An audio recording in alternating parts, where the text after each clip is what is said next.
Good morning, Carmine here with Bedhead Fitness, and we are coming at you early this morning with our daily fitness tip. So our daily fitness tip is to separate activity versus exercise. And it's not to say that activity and an increase in activity isn't a great idea. It is just that it's not best to plan it into your fitness formula. And I'll give you a couple of analogies to try and work through it and help you sort it out in your head. If you have a construction worker and maybe he's in his mid-30s and he's starting to develop what we'd probably term as a beer belly or something like that. He on a daily basis has a lot of physical output, and he's digging. He may not be a great eater, but within his 30s, just that physical activity itself would tend to keep him in relatively good shape. And at a younger age, our metabolisms are a little bit stronger. Our physiology and biology is a little bit more on our sides. So, at any rate, the reason that belly is developing is because his output, which is strictly his daily activity, only his work is acting for him as exercise. That's the amount of output he has going on at the time. This is the input versus output formula, a very simple fitness formula in place.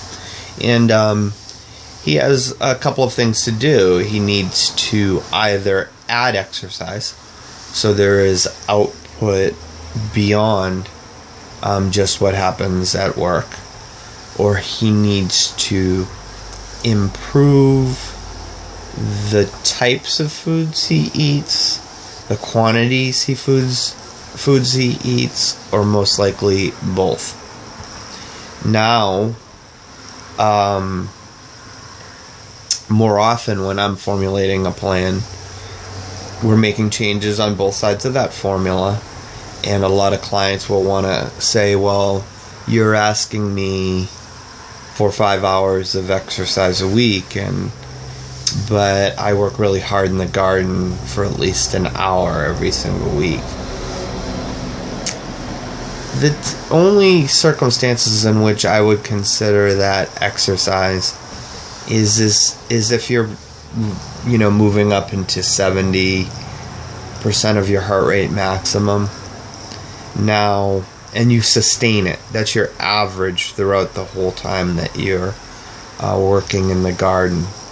And very few people do that. That would mean that if you were to be doing that for an hour, first of all, you would be absolutely sopped in perspiration. Even if it was just warm out, not hot out. If your neighbor walked up to talk to you, you would have a very difficult time talking to him. You would be not blown out completely, but you would be huffing and puffing quite a bit, trying to sort of express your sentences. And that becomes the flaw within taking activity and translating it into exercise. Here's a much better way to think about activity as part of your fitness life, is develop a plan in which you feel like you're able to create positive results through nutritional change. Nutritional change usually involves moving towards lower glycemic foods, usually eating with more frequency, usually increasing water, usually increasing protein throughout the day, and usually decreasing dangerous carbs and portionally controlling those. those are just a handful. If you're not doing those, you may as well not even have a nutritional plan. But you have a plan with that and with an amount of exercise a week that allows you to yield a positive result on a consistent basis. Then use activity and increase in activity, meaning daily type stuff, working around the garden, roughhousing with the kids, playing a game of kickball with the family. Take those things and just use them to accelerate your result. So you're already receiving a result, and now your activity goes up, and your result comes faster.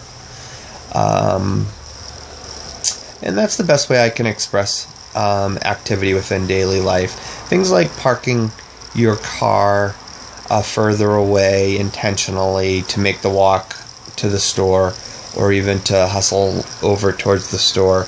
And things like, choosing to go pick a number of flights of stairs that you're always going to go up. If it's 6 floors, I'm going to climb them rather than take the elevator. All of these things are positives, but you don't want them to be measured within your initial formula. You want to help them benefit your formula when it's already positive. So that's your tip for the day. With these tips, just to let you know, the more important or urgent that your goal is, the more crucial it is that these tips I have are actually part of your everyday activity, and the more non-negotiable they are. Most of these things are really tenets of fitness success rather than just casual tips. So please try to be thoughtful about them. Try to use that thought to create different habits and different approaches to the way you address food and exercise throughout the day. So, as always, if this information is beneficial to you, please hit the subscribe button, or take your time to make it to the page. I don't think I have a subscribe button on the screen yet. Definitely hit the like button.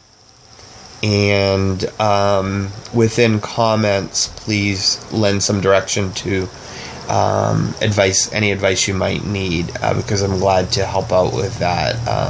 Conversations are the best way to sort of shed light on areas where people might be confused.